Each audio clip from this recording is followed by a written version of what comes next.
Welcome back. You're now watching the Lifestyle segment on the Weekend Show brought to you by Holocrunch Popcorn. Today we'll be discussing recovery post the COVID-19 pandemic, how businesses are thriving and coping, and what several people are doing in the space as a sign of recovery from the 2020 COVID-19 pandemic. Now, the outbreak of the coronavirus presented the world with a lot of issues. A lot of it includes unemployment, rising rates of inflation, and even global economies contracting. In addition to the human impact, there is a lot of significant economic and business and commercial impact being felt globally.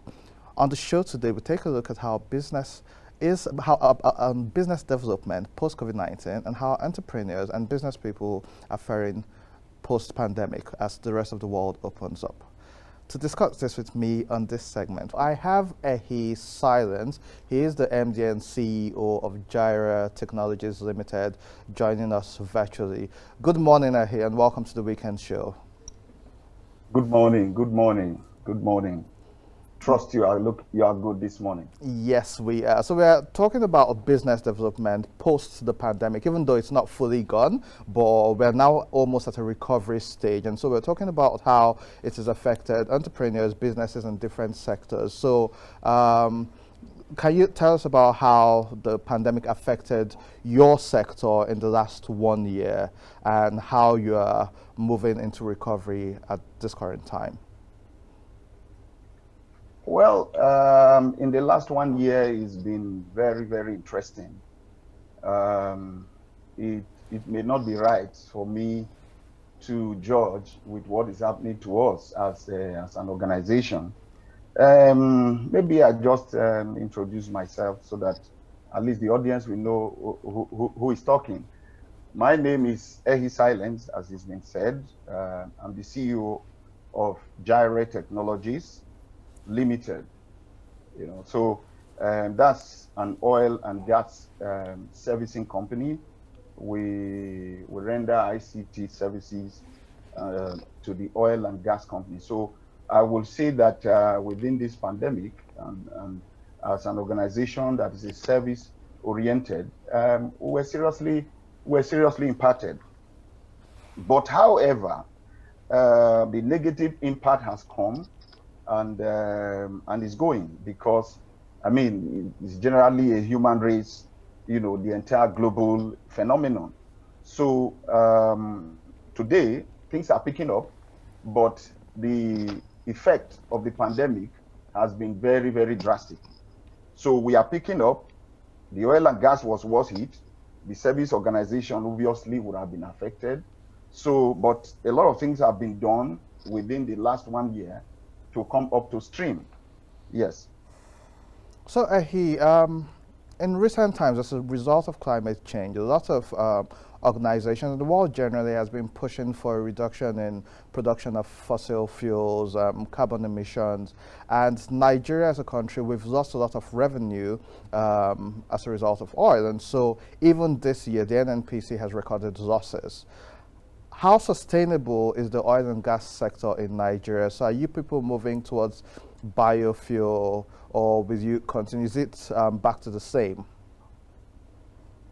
Well, like I said, our organization is an oil and gas servicing company. So we do ICT to the oil and gas. So we are a bit close to what is going on. Now, globally, there have been a de-emphasis on the oil itself. Now, when you say oil and gas, there is oil exploration and production. There is also gas exploration and production.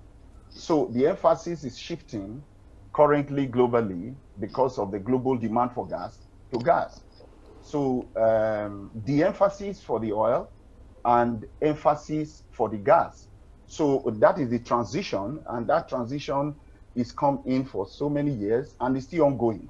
So every organization, whether IOC, international oil companies, or even the locals, they are looking at the destination for gas. So this is exactly what is happening currently. We've seen a lot of businesses have failed and shut down, not just Nigeria, but globally. And so how do you feel the government and the people should work towards recovering the economy and sustaining businesses as we go forward?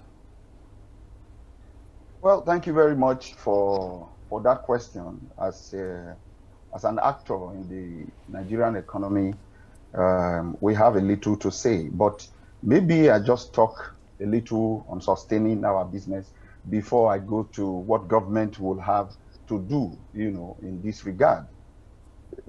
This is the area, sustaining our business is the area where we need now to be loudly resilient.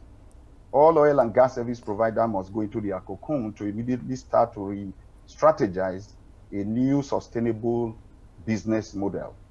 Now, today, innovation and creativity is very key, very, very important. We must not rest and wait for things to happen. We must be the change that we desire, even in our economy as a service provider, targeting the oil and gas company. Looking out for other opportunities, solutions to serve the industry is key. We need to re-strategize. We need to re-strategize. You just mentioned reinventing. We need to reinvent ourselves. We need to reinvent our businesses. And indeed, if we don't reinvent ourselves, we will not be able to reinvent our business. So as entrepreneurs, as people who serve organizations, as a service provider, we need to reinvent ourselves first, and then we can reinvent our business. Now, we must embrace new technology as a people. There's a serious gap in our nation, particularly in Africa, where, digitalization is concerned. That is the name of the game today. We must revamp our marketing, optimize fund opportunities. A lot of people will say, we don't have money. That's why we are not doing business. We are not flourishing. You don't need money first to do business.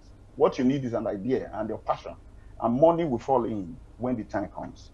All right. So let's look for other opportunities at this time to sustain our business. Export, looking for business that is dollar dominated, because today, you can see the economy is hit by the devaluation, economically of our naira. So we need to do something. Now, coming to the government, I cannot see, currently, or specifically what the government is doing in this regard.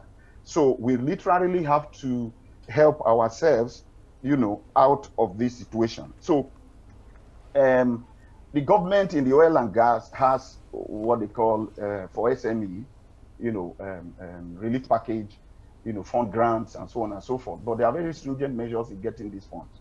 So that's the only thing I know. And then the local content board also have what they call R&D, Research and Development Fund, which entrepreneurs can access, particularly SMEs. So these are the only ways I know the government can help. But literally, there's no specific funding instrument or channel for the government, for the service provider.